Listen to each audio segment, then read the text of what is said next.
अंदर आइए, हम आपकी प्रतीक्षा कर रहे थे। हम जानते हैं कि आप हमारी वेबसाइट या यूट्यूब चैनल पर यह वीडियो इसलिए देख रहे हैं क्योंकि आप जानना चाहते हैं कि इस दस्तावेज को आसानी और तेजी से कैसे पूरा किया जाए। तो चलिए शुरू करते हैं। नमस्ते। अगर आप ये वीडियो देख रहे हैं तो आपको जानना होगा कि टेक्सास पुलिस रिकॉर्ड्स, जिसे सेक्रेटरी ऑफ स्टेट द्वारा गैर दर्ज माना जाता है, उसे आप कहां और जल्द कैसे प्राप्त करें। इसकी लागत क्या है, वर्तमान में प्रोसेसिंग का समय कितना है, हमारे साथ टेक्सास अपोस्टिल ऑन ऑर्डर के लिए आपको क्या कदम उठाने होंगे। सबसे पहले, टेक्सास सेक्रेटरी ऑफ स्टेट द्वारा गैर पंजीकृत दस्तावेज जैसे पुलिस रिकॉर्ड्स आप हमें ईमेल या फैक्स से नहीं भेज सकते। लेकिन एक अपवाद है, आपको मूल वेट इंक साइन किया हुआ पुलिस रिकॉर्ड्स दस्तावेज हमें डाक या व्यक्तिगत रूप से देना होगा। यह हमारे मुख्य ऑस्टिन टेक्सास कार्यालय में फोटोकॉपी नहीं हो सकती। सभी गैर दर्ज दस्तावेज वेटिंग से और टेक्सास के नोटरी पब्लिक द्वारा नोटरी किए जाने चाहिए। अन्य राज्य या देश की नोटरी मान्य नहीं है। केवल टेक्सास नोटरी पब्लिक का उपयोग करें। वकील या टेक्सास नोटरी को इस जुरा या स्वीकृति पाठ को आपके दस्तावेज के साथ जोड़ना होगा, जैसा यहां दिखाया है। तो जब हम पुलिस रिकॉर्ड्स की बात करते हैं, ठीक है, खास तौर पर टेक्सास पुलिस रिकॉर्ड्स, तो हमारा मतलब है APD Austin police department, Houston police department, Dallas police department, El Paso police department, San Antonio police department, या शेरिफ का विभाग, ट्रेविस काउंटी शेरिफ विभाग, टैरेंट काउंटी, पेरिस काउंटी, ठीक है। केवल टेक्सास सिटी या टेक्सास काउंटी के पुलिस रिकॉर्ड्स या आपराधिक पृष्ठभूमि जांच, पुलिस सर्च, आप इसे जो भी कहना चाहें, आपराधिक पृष्ठभूमि जांच, ये कोई एफबीआई पृष्ठभूमि जांच नहीं है। ये टेक्सास डीपीएस की आपराधिक पृष्ठभूमि रिपोर्ट नहीं है। उनके लिए आपको यहां ऊपर की ओर जाना होगा और फिर क्लिक करना होगा। यह आपको अपोस्टिल प्राप्त करने के निर्देश देगा, जो एक संघीय प्रक्रिया है, और यह केवल वॉशिंगटन डीसी में एफबीआई आपराधिक या पहचान इतिहास सारांश की जांच पर ही किया जा सकता है, जैसा कि वे इसे कहते हैं। इससे वास्तव में कोई फर्क नहीं पड़ता, ये एक ही बात है, ठीक है। या अगर आपको यहां क्लिक करने की जरूरत है तो यह Texas department of public safety द्वारा जारी की गई रिपोर्ट के लिए है, जिसे नोटराइज नहीं किया जाता। यह आधिकारिक तौर पर टेक्सास राज्य जारी करता है। दोनों क्रिमिनल बैकग्राउंड चेक के लिए आपको वहीं जाना होगा। ये निर्देश केवल स्थानीय पुलिस विभाग या स्थानीय शेरिफ विभाग के लिए हैं, जो किसी प्रकार की पृष्ठभूमि जांच करते हैं। और सच कहूं तो 99% विदेशी देश इन्हें तब तक स्वीकार नहीं करेंगे जब तक संभव ना हो। इसलिए हम लोगों से कहते हैं, ऐसा ना करें। आमतौर पर वे इस स्तर की पृष्ठभूमि जांच स्वीकार नहीं करेंगे। आमतौर पर आपको एफबीआई बैकग्राउंड चेक की जरूरत होती है, जिसे ज्यादातर देश मान लेते हैं। कुछ देश टेक्सास डीपीएस की राज्य स्तरीय जांच भी स्वीकार करते हैं, लेकिन वे चाहते हैं कि यह राज्य या संघीय सरकार द्वारा जारी हो। कभी कभी वे स्वीकार कर लेते हैं। कुछ देश या कुछ संस्थाएं ऐसा करती हैं, लेकिन 99.9% मामलों में आपको राज्य या संघीय स्तर की जांच की आवश्यकता होगी। ये सिर्फ आपकी जानकारी के लिए है। तो अगर आप किसी देश के निर्देश पढ़ रहे हैं और वे आपसे पृष्ठभूमि जांच या आपराधिक इतिहास प्राप्त करने और फिर उसे अपोस्टिल कराने के लिए कह रहे हैं, तो आमतौर पर उनका मतलब होता है कि आपको टेक्सास में रहने पर राज्य स्तर की या फिर एफबीआई की, यानी संघीय स्तर की पृष्ठभूमि जांच करवानी होगी। और वे आमतौर पर यह स्पष्ट रूप से कहेंगे भी, वे आमतौर पर ऐसा ही कहते हैं। एफबीआई या संघीय स्तर की जांच के निर्देशों में लिखा है कि आप सही हैं। आप उनकी वेबसाइट या जहां भी पढ़ते हैं, वहां वे विशेष रूप से लिखते हैं कि उन्हें एफबीआई पृष्ठभूमि जांच या अमेरिकी संघीय पृष्ठभूमि जांच चाहिए। वे निर्देशों में यह स्पष्ट रूप से लिखते हैं, या वे राज्य या संघीय शब्द का उपयोग करते हैं, राज्य या संघीय पृष्ठभूमि जांच। और जब वे ऐसा कहते हैं तो आप ये नहीं कर सकते, आप पुलिस रिकॉर्ड नहीं कर सकते, आप स्थानीय या शहर या काउंटी पृष्ठभूमि जांच नहीं कर सकते। वे इन्हें स्वीकार नहीं करेंगे। हम ये साल में बस 2 या 3 बार ही करते हैं, तो बस आपको जानकारी के लिए बता रहा हूं। मैं आपको यही सलाह दूंगा कि आप उस दूसरे देश की वहां की संबंधित सरकारी संस्था से संपर्क करें। तो बस आपको बता दूं कि शायद वे इसे स्वीकार नहीं करेंगे, लेकिन फिर भी मैं आपको बताऊंगा कि क्या करना है। तो पृष्ठभूमि जांच के लिए आपको पुलिस विभाग से पृष्ठभूमि जांच लेनी होगी, यानी स्थानीय पुलिस विभाग या शेरिफ विभाग से, ठीक है। उसमें आपको यह सुनिश्चित करना होगा कि वे इसे उसमें जोड़ें। आपको उस व्यक्ति को बताना होगा जो नोटरी का उपयोग करने वाला है। आमतौर पर पुलिस विभाग में कोई नोटरी होता है, कोई सचिव, ऑफिस मैनेजर, या पुलिस विभाग या शेरिफ विभाग में कोई कर्मचारी, वहां स्टाफ में कोई नोटरी होता है, ठीक है। या फिर बिल्डिंग में कहीं या पास की गली में कोई नोटरी होता है, एक टेक्सास नोटरी। तो आपको बस ये सुनिश्चित करना है कि उस बैकग्राउंड चेक पर वे इस टेक्सास नोटरी जुरैट को कॉपी और पेस्ट करें, और आप इसे यहीं से प्रिंट कर सकते हैं, और फिर आप इसे प्रिंट करके उन्हें ये पीडीएफ ईमेल कर सकते हैं। तो वे इसे प्रिंट करेंगे और फिर इसे बैकग्राउंड चेक या उनके पास जो लोकल बैकग्राउंड चेक है उसके साथ अटैच कर देंगे। या जैसा कि यहाँ लिखा है, या तो एक या दूसरा, आपको इनमें से कोई एक चुनना है। ये टेक्सास नोटरी की स्वीकृति है। वे इसे कॉपी और पेस्ट करके दस्तावेज पर लगा सकते हैं, या फिर इस पीडीएफ को प्रिंट करके अपने बैकग्राउंड चेक के साथ संलग्न कर सकते हैं। और यह ज़रूरी है, नोटरी इसमें अक्सर गलती कर सकते हैं। इससे आपके पैसे बेकार जाएंगे, क्योंकि आपको दोबारा भुगतान करना पड़ेगा। जहां यहाँ बाई लिखा है, हम कहते हैं कि कानून प्रवर्तन अधिकारी का नाम प्रिंट करें। तो ये एक एलओल होना चाहिए। आप जानते हैं, एलईओ का मतलब है कानून प्रवर्तन अधिकारी। जो भी व्यक्ति उस शेरिफ विभाग या पुलिस विभाग में है, नोटरी को उस व्यक्ति का नाम वहां प्रिंट करना होता है। ये वह जगह नहीं है जहां नोटरी अपना नाम प्रिंट करता है। ये वह जगह नहीं है जहां वे आपका नाम प्रिंट करते हैं। इससे आपका कोई लेना देना नहीं है। केवल नोटरी ही इसे साइन करता है, और पुलिस विभाग या शेरिफ या पुलिस विभाग में काम करने वाला व्यक्ति, यही लोग साइन करते हैं। और ठीक यही पर कानून प्रवर्तन अधिकारी का नाम प्रिंट करें। यहाँ लिखा है व्यक्तिगत रूप से उपस्थित हुए। यहाँ इस खाली लाइन में नोटरी उस व्यक्ति का नाम प्रिंट करता है जिसे उसने दस्तावेज पर साइन करते हुए देखा, चाहे वह पुलिस विभाग हो या शेरिफ विभाग। आपका नाम नहीं, आपका नाम वहां नहीं जाता, नोटरी का नाम भी वहां नहीं जाता।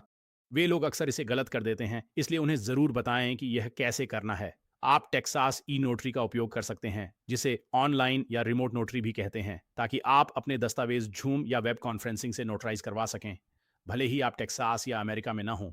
इस स्थिति में हमारे संपर्क करें पेज से अपना इलेक्ट्रॉनिक रूप से साइन और नोटराइज्ड दस्तावेज अपलोड कर दें, जिससे आपको हमें कुछ भी मेल करने की ज़रूरत कभी नहीं पड़ेगी।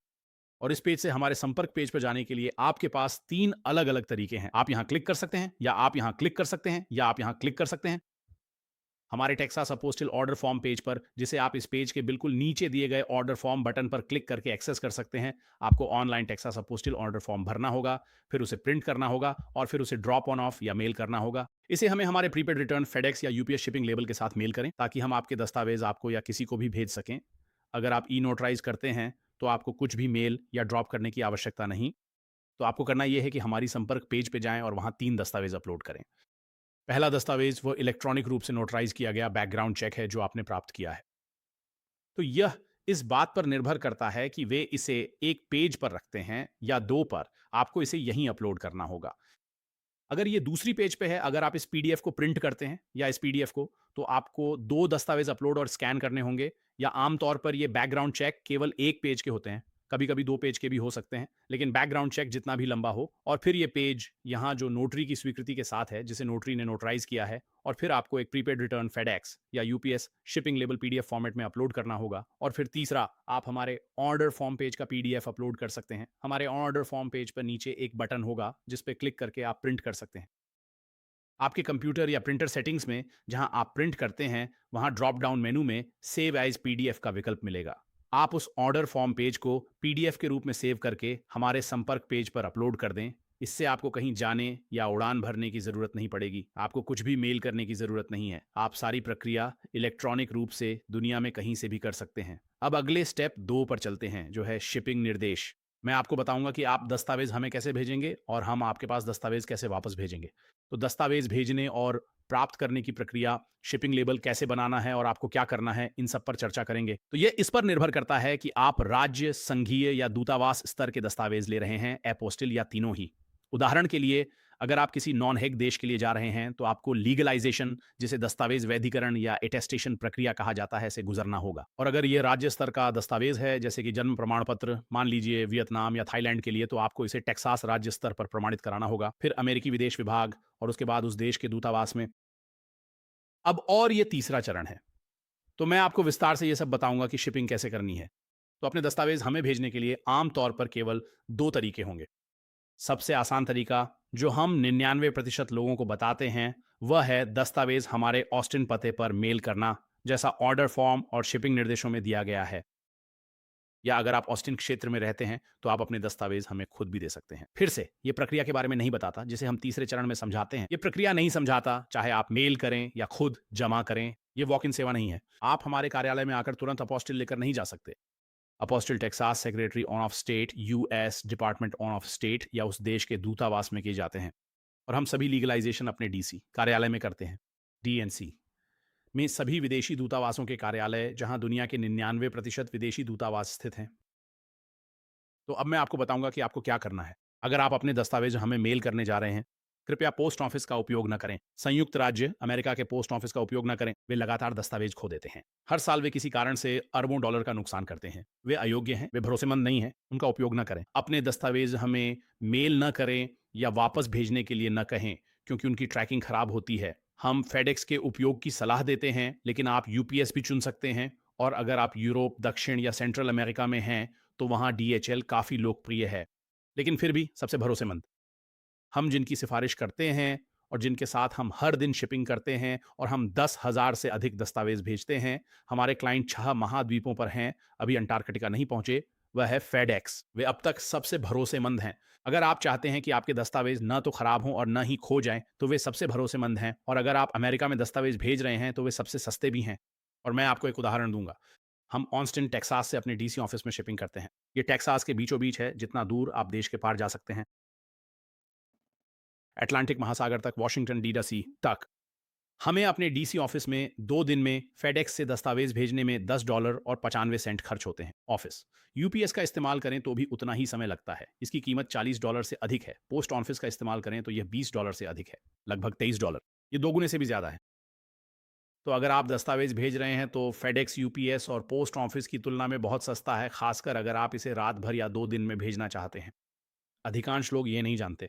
ये केवल तभी है जब आप फेडेक्स का एक विकल्प चुनते हैं, और हमारे शिपिंग पेज पर हमारे वीडियो में वे इसे विस्तार से बताएंगे। मैं इसे समझाने जा रहा हूं, तो ये वे लिंक हैं जिन पर आपको क्लिक करना है। तो ये एक लंबा वीडियो होगा, लगभग 15 से 20 मिनट का एक और वीडियो। ये आपको ऐसी चीज के बारे में बताएगा जो फेडेक्स या यूपीएस अपनी वेबसाइट पर नहीं करते। हमारे पास स्क्रीनशॉट्स और एक वीडियो है जिसमें स्क्रीनशॉट्स के जरिए बताया गया है कि आप fedex.com या ups.com पर कहीं से भी प्रीपेड रिटर्न शिपिंग लेबल कैसे बना सकते हैं। मुझे फर्क नहीं पड़ता कि आप दुनिया में कहीं भी रहते हैं, आप ऑनलाइन जाकर एक प्रीपेड शिपिंग लेबल बना सकते हैं और फिर उसे प्रिंट करके हमें भेज सकते हैं, या आप उसे डाउनलोड करके जो पीडीएफ वे आपको देते हैं उसे ईमेल भी कर सकते हैं। वो सिर्फ एक पीडीएफ ही होता है। आप हमें shipping label word document, GIF, JPEG या किसी भी अन्य फॉर्मेट में नहीं दे सकते। आपको वही ओरिजिनल पीडीएफ चाहिए जो यूपीएस और फेडेक्स आपको देते हैं जब आप इसे बनाते हैं और इन लिंक पर क्लिक करते हैं। वे आपको वीडियो और स्क्रीनशॉट्स के जरिए समझाएंगे कि आपको यह कैसे करना है, चाहे आप कहीं भी हों। और फिर अगर आप अंतर्राष्ट्रीय स्तर पर भेज रहे हैं, आपको कस्टम्स इनवॉइस या कस्टम्स नामक दस्तावेज बनाना होगा। ये वाली रसीद ही आपको बनानी होती है। आप इन लिंक पे क्लिक करते हैं, और ये वाला फेडेक्स के लिए और ये वाला यूपीएस के लिए।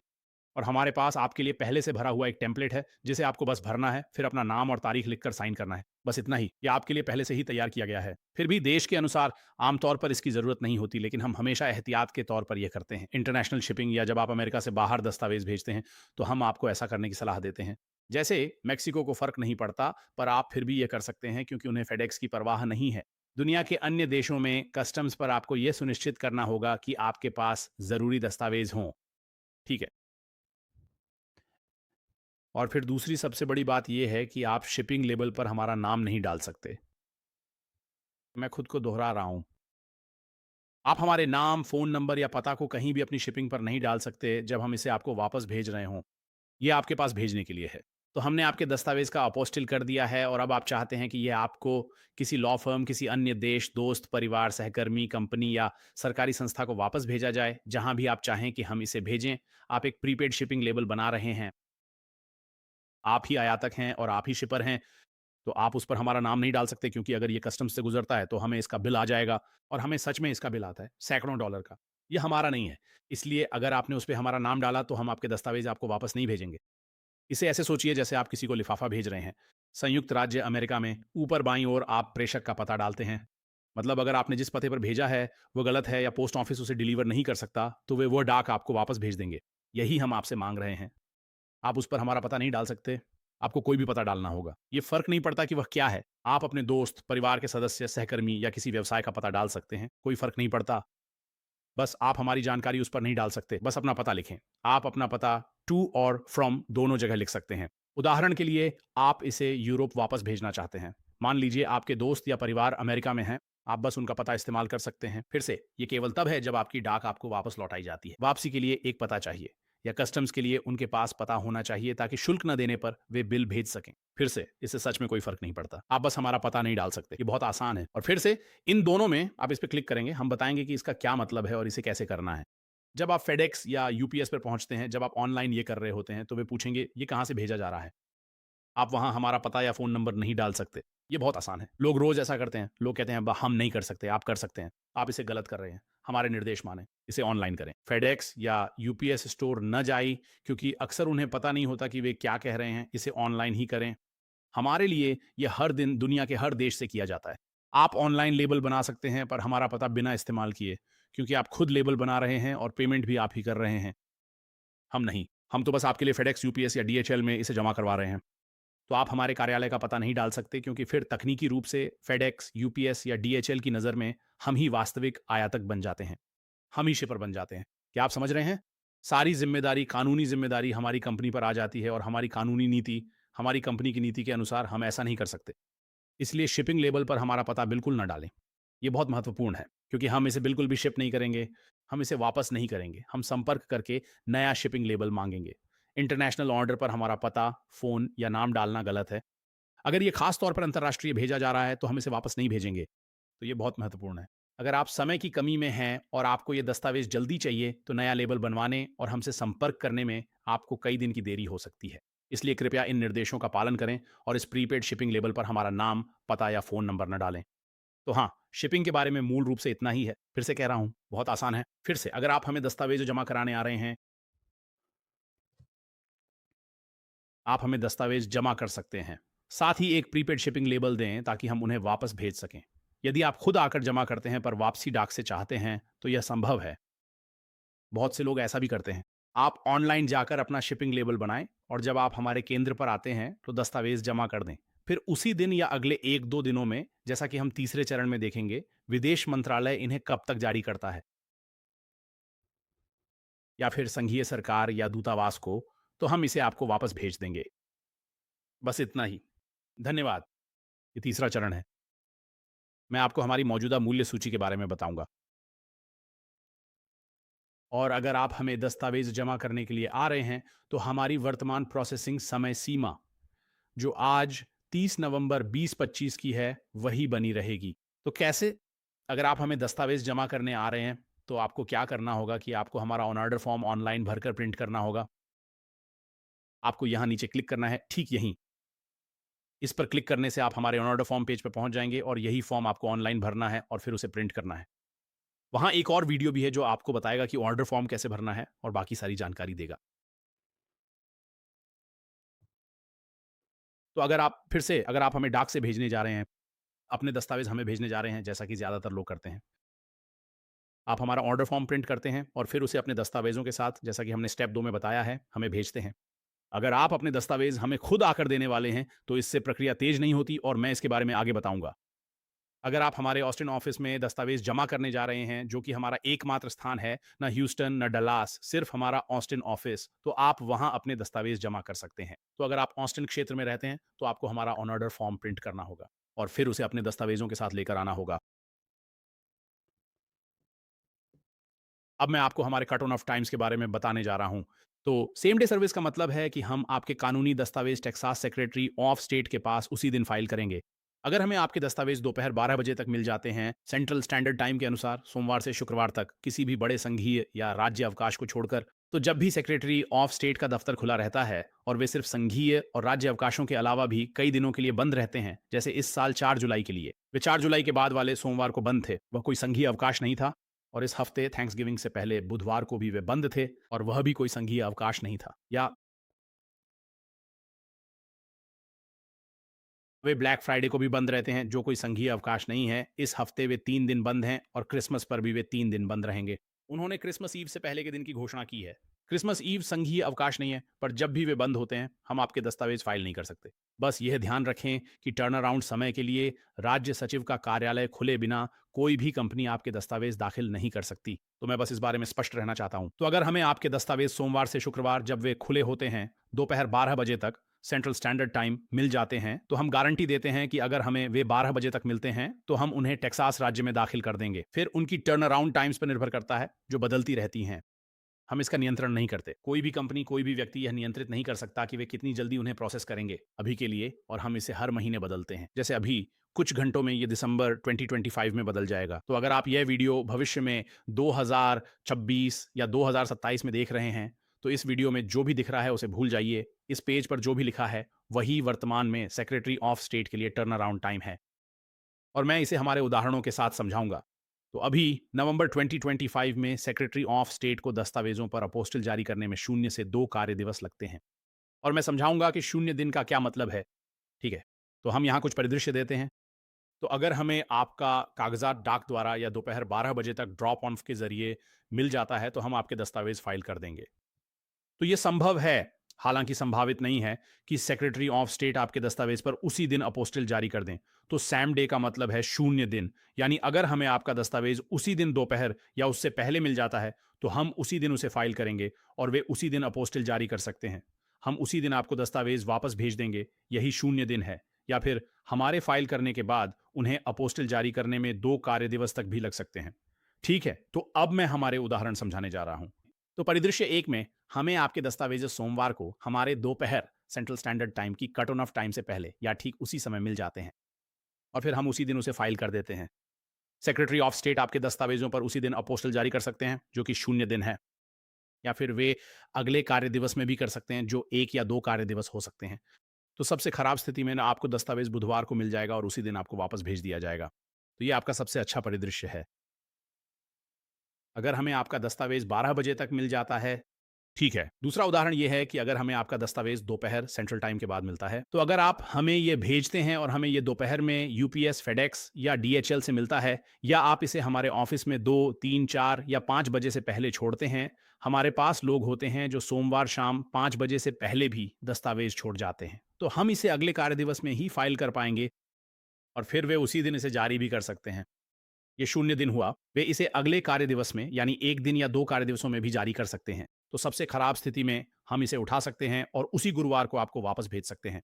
तो फिर से दोनों ही स्थितियों में अगर हमें आपका दस्तावेज सोमवार को मिलता है, चाहे दोपहर से पहले या बाद में, ये बुधवार या गुरुवार को होगा। तो फिर से सबसे खराब स्थिति में जब तक कोई ज़ॉम्बी प्रलय, ऑर्क विद्रोह या एलियन आक्रमण ना हो, अगर आप सोमवार को करते हैं तो ये गुरुवार को आपको वापस भेज दिया जाएगा। सबसे खराब और सबसे अच्छी स्थिति में इसे सोमवार को भी आपको वापस भेजा जा सकता है।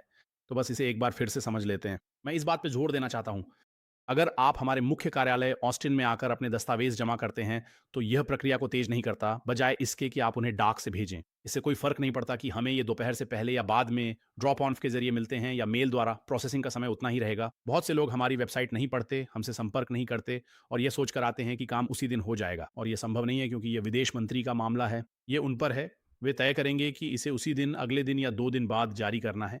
तो यदि आप ऑस्टिन क्षेत्र में नहीं रहते, तो इससे प्रक्रिया तेज़ नहीं होगी। बस अपने दस्तावेज हमें रातों रात भेज दें, जैसा कि हमने दूसरे चरण में बताया है, और ये कीमतें आज की तारीख के अनुसार हैं। ये अगले साल 2026, 2027 या 2028 में बदल सकते हैं, जब भी आप ये वीडियो देख रहे हों। लेकिन इस वीडियो में जो कहा गया है, उस पर भरोसा मत करो। यहाँ जो लिखा है, उसी के अनुसार चलें। यहाँ जो भी लिखा है, ठीक यही, इस समय जो भी लिखा है, वही वर्तमान कीमत है।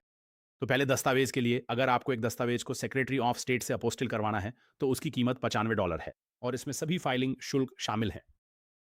तो आपको हमें कोई चेक या मनी ऑर्डर या कैशियर का चेक नहीं भेजना है। आपको राज्य फाइलिंग शुल्क के लिए हमें पैसे नहीं भेजने हैं और आपको कागजी कार्रवाई भी नहीं करनी है। आप हमें राज्य का फॉर्म नहीं भेजते हैं, हमारे अपने फॉर्म होते हैं और हम फाइलिंग शुल्क का भुगतान करते हैं। तो ये सिर्फ $95 है, बस इतना ही, कोई टैक्स नहीं है। ये सिर्फ $95 फिक्स है। बस यही आपको देना है, और अगर दस्तावेज 1 से अधिक हैं तो उसमें छूट मिलती है। ये आपके लिए एक आसान सा चार्ट है। एक दस्तावेज के $95 और 2 अपोस्टिल दस्तावेजों के लिए। साथ में ये $170 हैं, 3 के लिए $245, इसी तरह आगे। ये मौजूदा कीमतें हैं। बस यही है हमारे पास। और फिर कोई भी अतिरिक्त दस्तावेज $75 प्रति दस्तावेज है। जब आप ऑन ऑर्डर के लिए तैयार हों तो इस बटन पर क्लिक करें। ये आपको हमारे टेक्सास अपोस्टिल ऑन ऑर्डर फॉर्म पर ले जाएगा। ध्यान दें, ये केवल टेक्सास के लिए है। ये ना तो संघीय मूल्य निर्धारण है और न ही कॉर्पोरेट मूल्य निर्धारण, न ही टेक्सास कॉर्पोरेट दस्तावेजों के अपोस्टिल के लिए कॉर्पोरेट मूल्य निर्धारण है या दूतावास शुल्क के लिए। ये विशेष रूप से केवल टेक्सास सचिवालय और टेक्सास के दस्तावेजों के लिए है। इसलिए टेक्सास के नोटरी द्वारा प्रमाणित दस्तावेज या टेक्सास की किसी संस्था, शहर, राज्य, काउंटी या राज्य सरकार द्वारा जारी किए गए दस्तावेज, जैसे कि टेक्सास का जन्म प्रमाण पत्र, मृत्यु प्रमाण पत्र, विवाह लाइसेंस, तलाक का आदेश, आपराधिक record, check, driving licence, power of attorney आदि। तो ये तीसरा चरण है। धन्यवाद।